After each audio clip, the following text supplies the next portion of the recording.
হিন্দু ধর্ম মতামত দেব বৈতি খ্যাত শিষ্য শাখা সমন্বিত গঙ্গা জলস্য পুনস্তাদিভাং মুরুস্তাল নিবাসীনে মালাক্কি পঞ্চগহ্বর ভবয় মিত্রং অল্লং দেষ্টং পরমোত্তং পরমদুদু ঐশ্য ইল্লোলে মিত্রা বরুণ রাধা তম্মাত্তিনি দিব্যনি পুনস্তাং দুধু অল্ল রসুর মোহাম্মদ কং আল্লাহ বুকমং কবর হবয় মিত্রং অল্লাহ অল্লং অল্লং অল্লং আল্লাহ ইল্লুল্লিতি ইল্লাল্লাহ ওয়ালামিয়া কুল্লাহ কুফুয়ান আহাদ অল্ল অল্লাম ইল্লুল্লিতি ইল্লাল্লাহ। ভবিষ্য পুরাণের ৩য় অধ্যায় ৫ থেকে ৮ নম্বর শ্লোক। আমার নবী কত বড় নবী, তার প্রধান সাহাবে হবে ৪ জন, তাও হিন্দু ধর্মে আছে। চতুর্ভি ভ্রাতৃভেদঙ্গ করিষ্যমি কলিক্ষয়ম, কলিযুগ যখন ক্ষয় হবে তখন ৪ জন প্রধান সাহাবী সহযোগী ভ্রাতার সাহায্যে তিনি জগতে অশান্তি দূর করে ন্যায় কায়েম করবেন। সুবহানাল্লাহ পড়বেন না পড়বেন না? আমাদের নবীর প্রধান সাহাবী ৪ জন, আবু বকর, ওমর, উসমান, আলী হায়দার। কলকি পুরাণের ২য় অধ্যায়ে ১১ নম্বর শ্লোকে প্রথম অংশে কলকি অবতার আসবে। হিন্দুরা চাইয়া আছে কলকির আরবি মুহাম্মদ সাল্লাল্লাহু আলাইহি সাল্লাম, ইংরেজিতে বলে লর্ডেবল, প্রেইজড, অ্যাডমায়ারেবল, ইলাস্ট্রিয়াস এন্ড রিনাউন্ড, আরবিতে বলে আহমদ বা মুহাম্মদ সাল্লাল্লাহু আলাইহি সাল্লাম।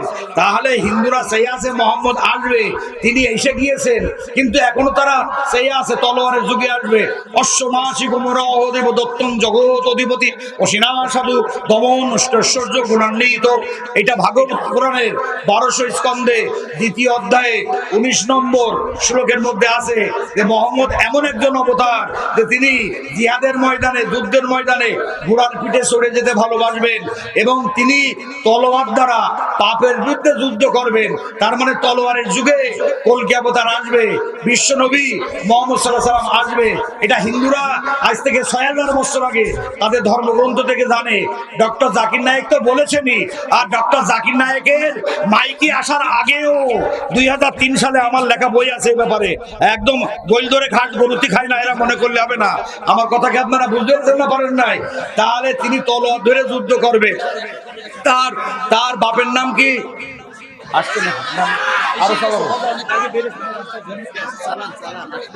আচ্ছা, আমি সালিজাতি বারবার অসুবিধে নেই।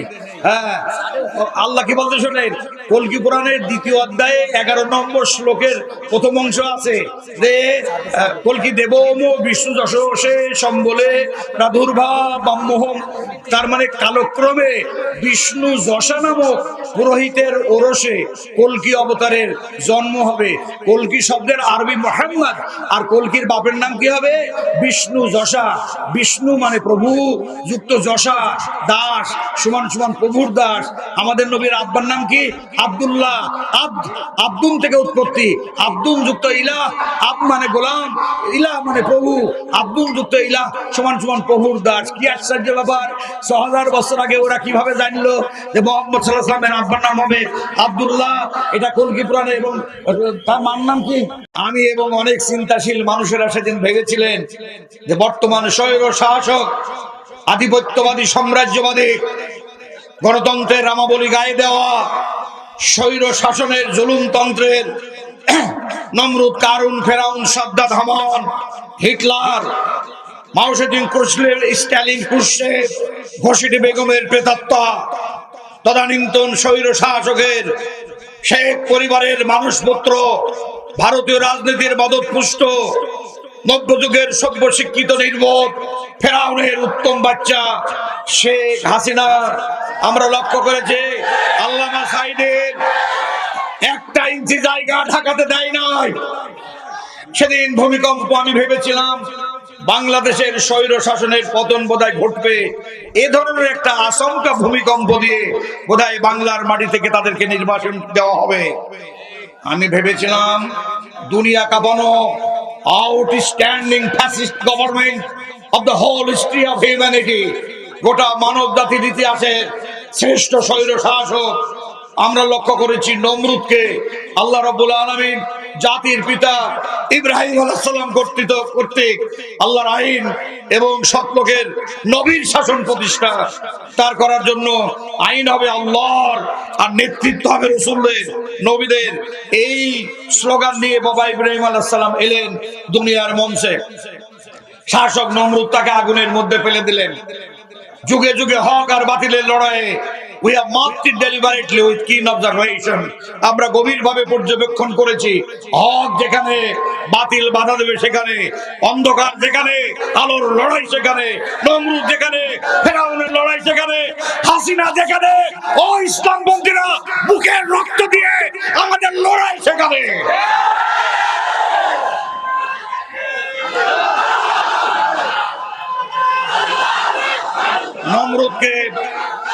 নমরুদকে ফোড়া মশা দিয়ে আল্লাহ দুনিয়া থেকে বিদায় করলেন। এত বড় দুনিয়া কাঁপানো স্বৈর গভর্নমেন্ট। এরপরে আপনার ফেরাউন, আল্লাহর উলুল আযম পয়গম্বর মুসা কালিমুল্লাহর দুশ্মন ফেরাউন, সে মুসা আলাইহিস সালামকে লোহিত সাগর পাড়ি দিয়ে ওপারে নিয়ে গেল আরব ভূমিতে। কথা বোঝা গেল? সাহাবারা বললেন ইন্নামা লা মুদরাকুন ক্বালু আসহাবু মুসা, হে আল্লাহ রাসূল মুসা আলাইহিস সালাম, আজ আমরা ধরা পড়ে গিয়েছি। সামনে লোহিত সাগরের ক্ষুধিত তরঙ্গমালা প্রবাহিত, রাক্ষসী সমুদ্র, পেছনে ফেরাউনের সেনাবাহিনী, আজ আর বাঁচার কোনো রাস্তা নেই। কি কথা উত্তর দিলেন কি মুসা আলাইহিস সালাম? কাল্লা, কখনো না, ইন্না মাইয়া রব্বি সাইহাদিন, নিশ্চয় আমার রব আমার মুক্তির রাজপথ রচনা করে দেবেন। কথা ঠিক না বেটে? আল্লাহ তাআলা তখন বলতে, মুসা তোমার হাতে ওটা কি? বলে লাঠি। বলে মারো সমুদ্রের উপরে বাড়ি। বনি ইসরাইলের 12টি কওমের জন্য পানি ফেলে 8টা রাস্তা, রাস্তা 12টা না, 8টা রাস্তা হয়ে যায়। প্রিয় ভাইরা আমার, এরপরে ফেরাউন এবং তার 14 গোষ্ঠী সলিল সমাধি ঘটে লোহিত সাগরে। আমরা ভেবেছিলাম সাইদি সাহেবের ইন্তেকালের পরপরই ভূমিকম্প। আমার মনে হয় বাংলার ফেরাউনদের, বাংলার ঘষেটি বেগমদের, বাংলার শয়তানের এবং ফেরাউনদের উত্তম দাঁতের দুগ্ধপোষ্য প্রেতাত্মাদের আওয়ামী শাসনকে বোধহয় বুড়িগঙ্গায় ডুবিয়ে মারবে। আল্লাহ বলতেন না না, বিশ্বনন্দিত মুফাসসির বলতেন যে আমরা মৌলবাদী, আমরা স্বাধীনতা বিরোধী, আমরা মানবতা বিরোধী, আমরা মৌলবাদী, আমরা মূলে বসবাস করি, গাছের মূলে আমরা মূলে বসবাস করি। আর যারা বামপন্থী, রামপন্থী, সাম্রাজ্যবাদী, আধিপত্যবাদী, ধর্ম নিরপেক্ষতাবাদের ধ্বজাধারীরা, ওরা বাস করে গাছের আগায়। শুনে রেখে দাও, এই দেশে গণমানুষের ইসলামী আন্দোলনের বিপ্লবের আওয়াজের গণ অভ্যুত্থানের বেকায়দায় পড়ে আমরা যখন গাছের গোড়া থেকে জাতি, ধর্ম, বর্ণ, গোত্রের নির্বিশেষে বৈষম্য বিরোধী কোটা আন্দোলনের সোনামরাকের ছাত্রদের রক্তকে আল্লাহ রহমতের পুঁজি করে এই রক্তের ঘাড়ে ভরে শহরে গোটা জাতি যখন রাজপথে নেমে এলো, তখন দেখা গেল কি আল্লাহ বলে, আল্লাহর মুফাসসির বলল আমরা গোড়া থেকে গাছে মারবো ঝাঁকি, আর আগাবাদীরা দিল্লির মামা বাড়িতে পড়বা। কি কথা ঠিক না বেটে? এ কথা ঠিক না বেটে? আল্লাহর কি খেলা! রংপুরের আবু সাইদ, তারপরে মুগ্ধ শুভ, এমনি ধরনের হাজার হাজার তরুণ রক্তের সঙ্গে মিলে গেল ছাত্র জনতা, গোটা বাংলা একাকার হয়ে গেল। হ্যাঁ, ফ্যাসিস্ট গভর্নমেন্ট মনে করলো যে অতীতে আমি তো গুলি করেই সমস্ত আন্দোলন দমিয়ে দিয়েছি, কত হাতি ঘোড়া গেল তো, আরে কয়জন ছাত্র বলে কত জল। কি কথা ঠিক না বেটে? আল্লাহ বলে হাসিনা, আমি খোড়া মশা দিয়ে নমরুদের বিদায় করেছি, আর লোহিত সাগরে ডুবিয়েছি ফেরাউনের। তোর বুড়িগঙ্গায় টাকা দেবো না, কারণ তুই আমার মুফাসসির কেরাম আল্লামা সাইদিকে টাকা দিসনি, তোর ঢাকার রাজধানীতে বাংলাদেশে টাকা দিসনি। আর পরিষ্কার করে শুনে রেখে দেখ, তুই আমার কোরআনের জীবন্ত সংগঠন। 3 দিকে ঘেরা ভারত, একদিকে মায়ানমার, দক্ষিণে বঙ্গোপসাগরের গভীর জলরাশি, কোন বন্দী প্রতি মুসলিম রাষ্ট্র ভৌগোলিক ভাবে জিওলজিক্যালি বাংলার পাশে আর নেই। অতএব আমি আল্লাহ ছাড়া তাদের কেউ নেই। আমার কোরআনের সংগঠন, কোরআনের জীবন্ত রাজনীতি, জামাতে ইসলামী আর শিবিরকে ব্যান করে দিলি। আমি রব্বুল আলামিন 1 আগস্ট ব্যান করেছে, 1 সপ্তাহ যায়নি, 4 আগস্টের পর 5 আগস্ট শেকড় শুদ্ধ উপড়িয়ে ফেলে আমি ধর্ম নিরপেক্ষতার রাজনীতির কবর রচনা হয়েছে। বাংলার মাটি থেকে চিরজন্মের মতো নির্বাসিত হয়েছে, ওদের আর ঢুকতে দেওয়া হবে না। বাংলার মাটিতে তাদের কোনো জায়গা হবে না, হবে না, হবে না।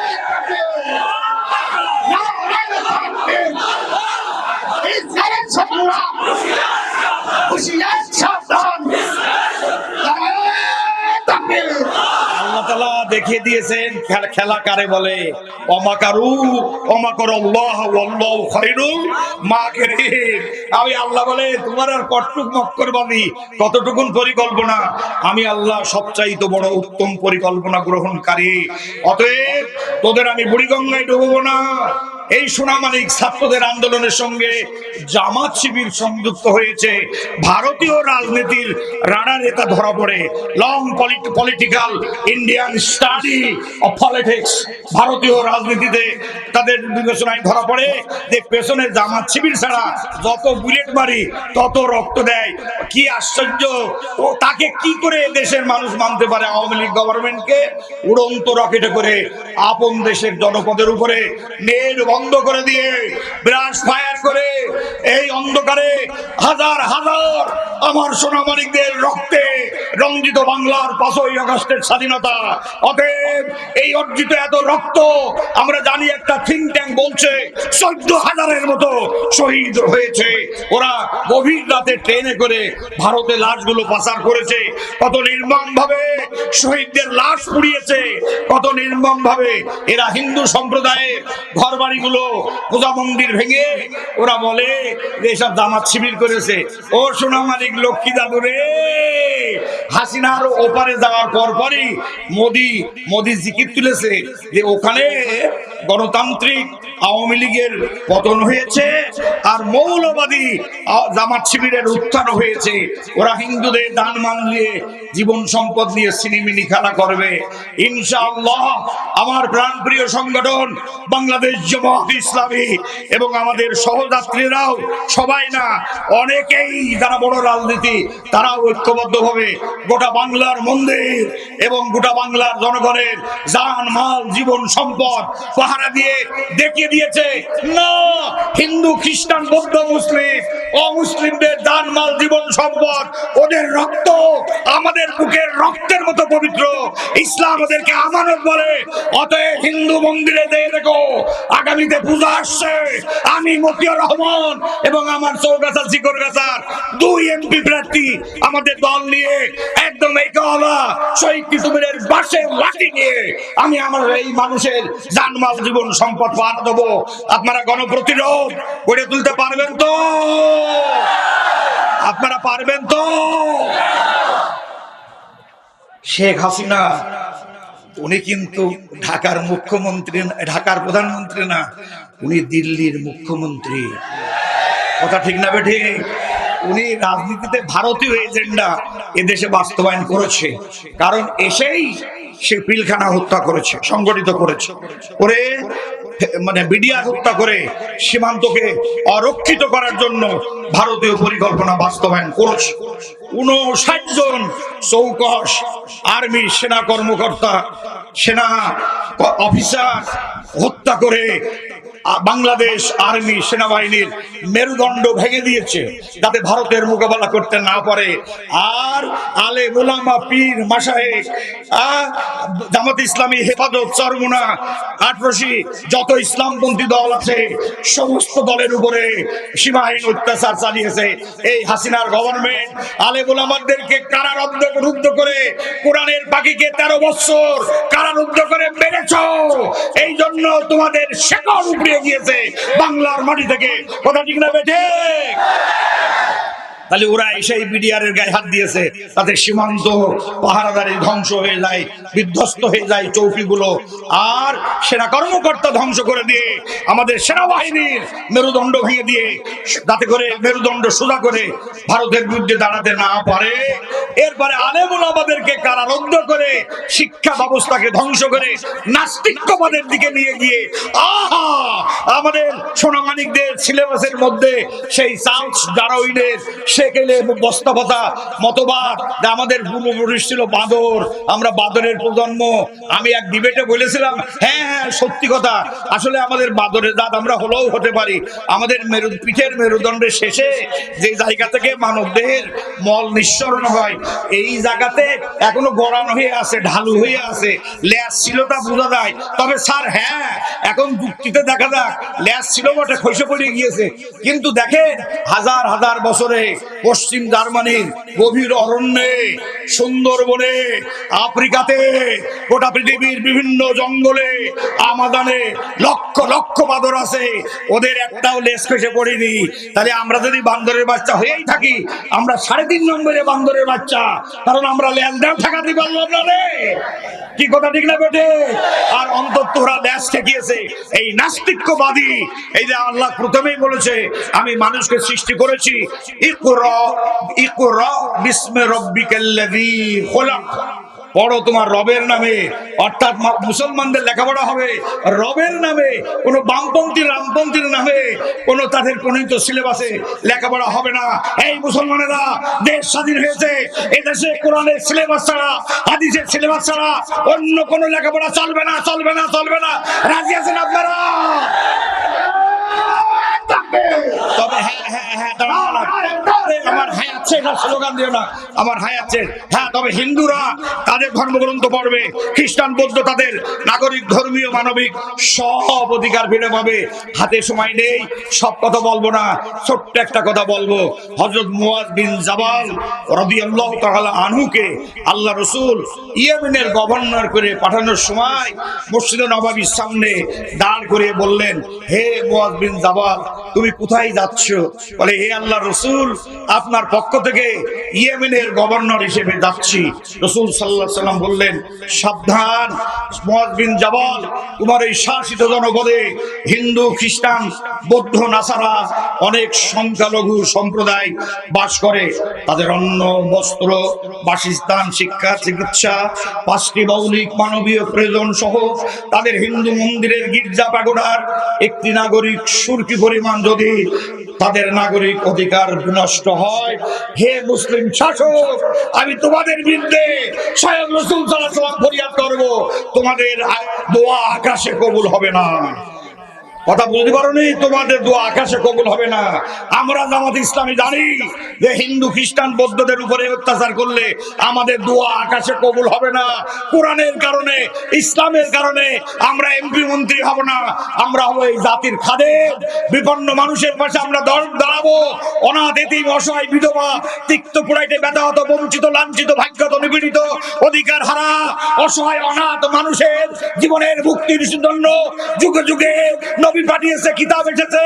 ইনশাআল্লাহ বাংলার পার্লামেন্ট থেকে শুরু করে এই বাংলার জনজীবনের প্রতিটা পরতে পরতে কালেমার, মানব সেবার শাশ্বত পতাকা উড়িয়ে দিয়ে গোটা জাতির আমরা পাহারাদার। রাজি আছে? ইনশাআল্লাহ বাস্তবতা মতবাদের পতাকা ভাইদের জায়গা বাংলার মাটিতে হবে না, হবে না, হবে না ইনশাআল্লাহ। শেষ কথা হইল, সব দল দেখা শেষ। এবার কি বিগত স্বাধীনতার 54 বছর চলছে বাংলাদেশের, আমরা সব দল দেখেছি না দেখিনি? সব দল দেখা হয়েছে, দান দেয়নি। আরে বাবা, অত সময় পারবো না, আমি সাইডে দেবো।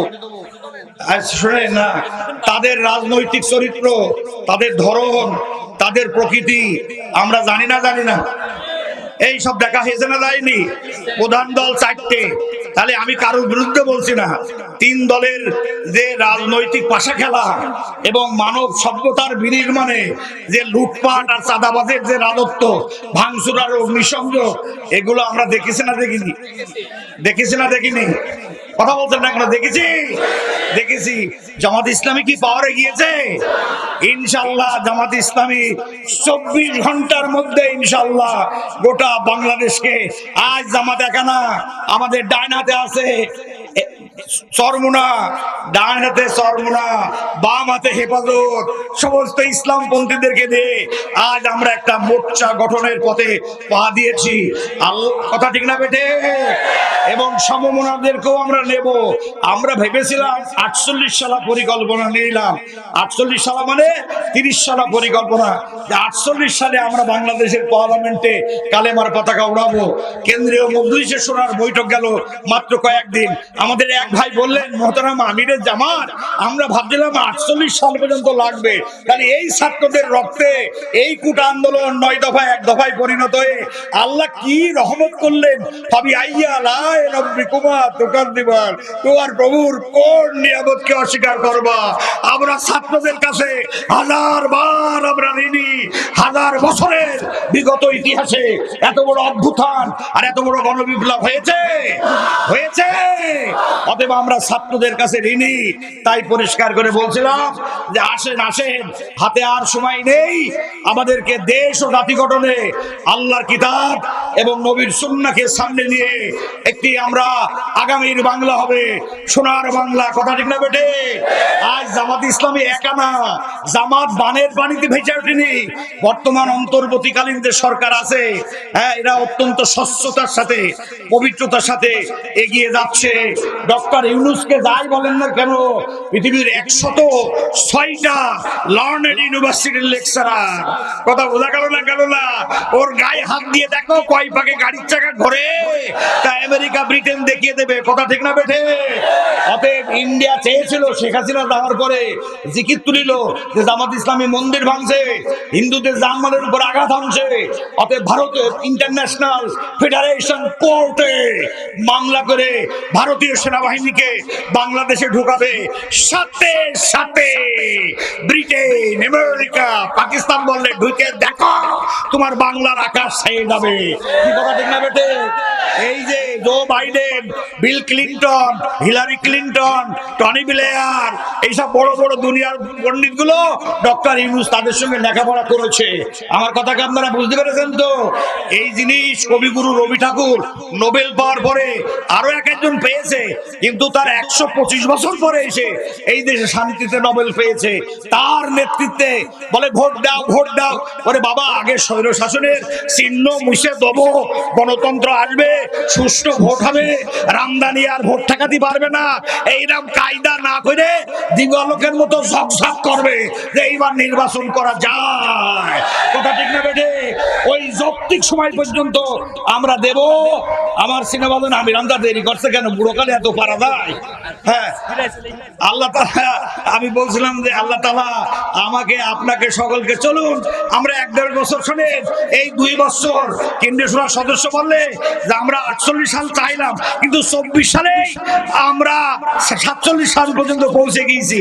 তার মানে সামনে নির্বাচন যদি 2 বছর হয়, এই 2 বছরটা কাজে লাগান, 2 বছর কাজে লাগান।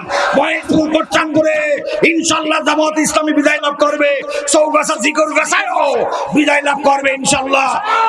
গোটা বাংলাতে জামাতের নেতৃত্বে আমাদের জোট। আমি কেন্দ্রীয় সভাতে বক্তব্য রেখেছি, আমির জামাত আমাদেরকে 200 আসন দিতে হবে, প্রয়োজনে 100 আসন।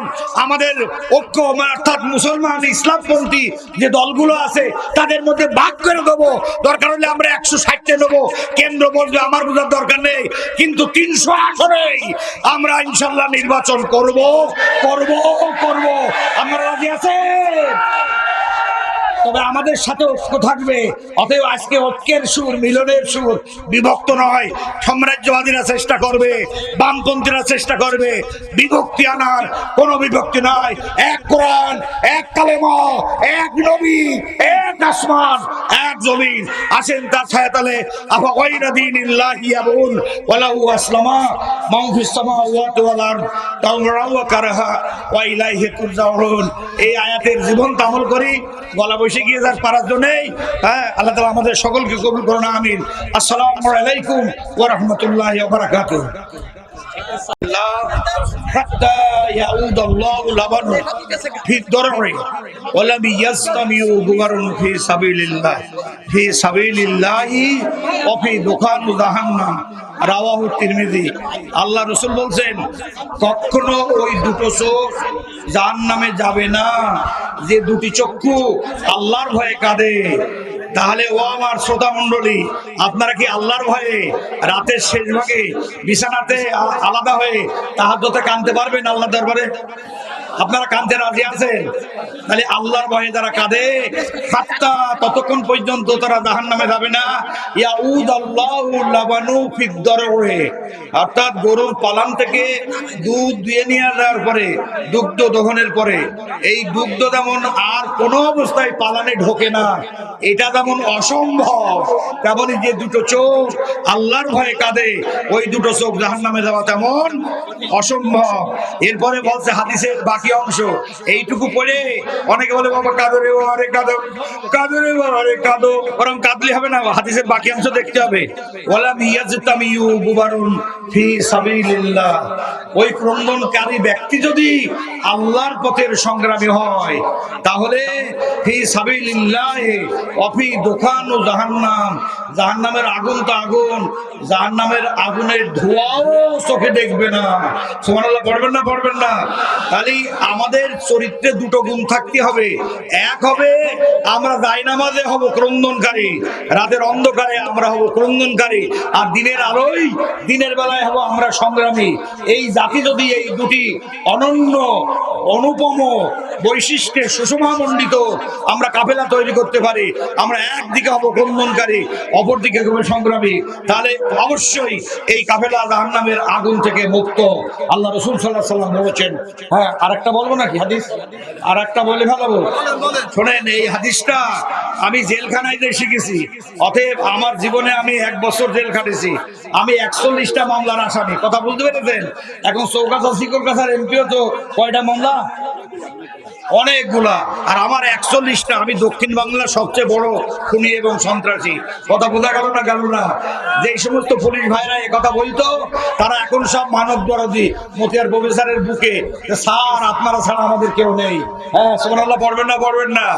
এই জন্য গোটা জাতি জামাত ইসলামের কাছে আশ্রয় চাচ্ছে। আপনারা আশ্রয় দেবেন না দেবেন না? এই আশ্রয় দেবেন না দেবেন না? আশ্রয় দেবেন না দেবেন না? জামাতের কোন লোক যদি হিন্দু মন্দিরে যায়, কারণ বাউল লুট করে, সন্ত্রাসী করে, চাঁদাবাজি করে, আমরা এটা করি নে, আমাদের চরিত্রের বাইরে, তারপরেও দুটা মাসি বন্ধ মানে না। কেউ যদি যায় তাহলে বেঁধে রেখে আমাদের খবর দেবেন, আমরা হাজতে ঢুকিয়ে দেবো। কথা ঠিক না বেটে? এর নাম জামাত ইসলামী। কোরআন হাদিসের কারখানা ছাড়া ভালো মানুষ পাওয়া যায় না, ভালো মানুষ পাওয়া যায় না। অতএব কোরআন হাদিস বাদ দিয়ে কোন জায়গায় ভালো মানুষ পাওয়া যাবে না। আর হিন্দু ধর্ম আমি কম বুঝি নে। হিন্দু ধর্ম মতামত দেববৈতি খ্যাত শিষ্য শাখা সমন্বিত গঙ্গা জলস্য পুনস্তাদিভাং মুরুস্তাল নিবাসীনে মালাক্কি পঞ্চগহ্বর ভবয় মিত্রং অল্লং দেষ্টং পরমোত্তং পরমদুধু ঐশ্য ইল্লোলে মিত্রা বরুণ রাধা তম্মাত্তিনি দিব্যনি পুনস্তাং দুধু অল্ল রসুর মোহাম্মদ কং আল্লাহ বুকমং কবর হবয় মিত্রং অল্লাহ আল্লম অল্লং অল্লম আল্লাহ ইল্লুল্লতি ইল্লাল্লাহ ওয়ালামিয়া কুল্লাহু কুফুয়ান আহাদ অল্ল আল্লাম ইল্লুল্লতি ইল্লাল্লাহ। ভবিষ্য পুরাণের 3য় অধ্যায় 5 থেকে 8 নম্বর শ্লোক। আমার নবী কত বড় নবী, তার প্রধান সাহাবে হবে 4 জন, তাও হিন্দু ধর্মে আছে। চতুর্ভি ভ্রাতৃভেদঙ্গ করিষ্যমি কলিক্ষয়ম, কলিযুগ যখন ক্ষয় হবে তখন 4 জন প্রধান সাহাবী সহযোগী ভ্রাতার সাহায্যে তিনি জগতে অশান্তি দূর করে ন্যায় কায়েম করবেন। সুবহানাল্লাহ পড়বেন না পড়বেন না? আমাদের নবীর প্রধান সাহাবী 4 জন, আবু বকর, উমর, উসমান, আলী হায়দার। কলকি পুরাণের 2য় অধ্যায়ে 11 নম্বর শ্লোকে প্রথম অংশে কলকি অবতার আসবে। হিন্দুরা চাই আছে কলকির আরবি মুহাম্মদ সাল্লাল্লাহু আলাইহি ওয়াসাল্লাম, ইংরেজিতে বলে লর্ডেবল, praised, admirable, illustrious and renowned, আরবিতে বলে আহমদ বা মুহাম্মদ সাল্লাল্লাহু আলাইহি ওয়াসাল্লাম।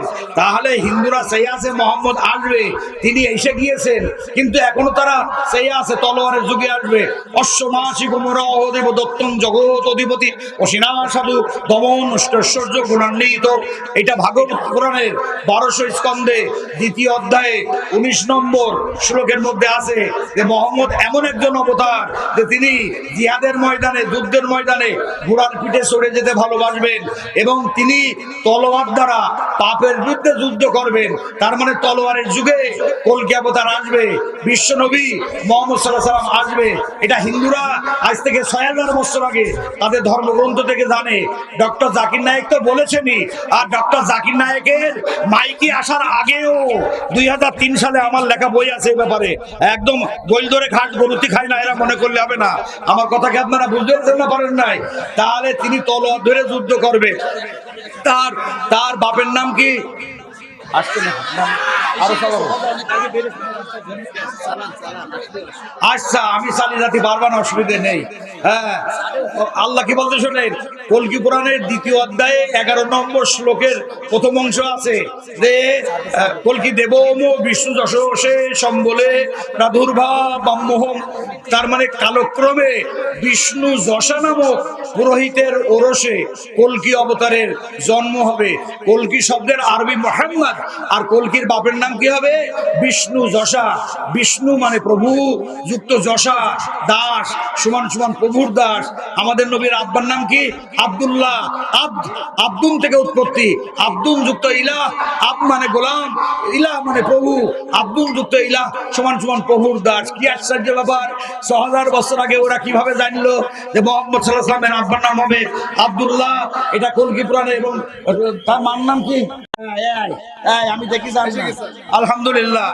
আমার আমির হামজা, আমার অতীব স্নেহভাজন এসে গেছে বর্তমান সময়ে গোটা দুনিয়ার অন্যতম মুফাসসিরে কেরাম, যাকে আমি জান দিয়ে ভালোবাসি, মন দিয়ে ভালোবাসি, চেতনা বোধের সাথে বলছি। এই জাতির আল্লাহর কিতাবের ব্যাখ্যার একটা জীবন্ত ডিকশনারি, জীবন্ত বিশ্লেষক। আল্লাহ আমাদের সকলকে কবুল করুন।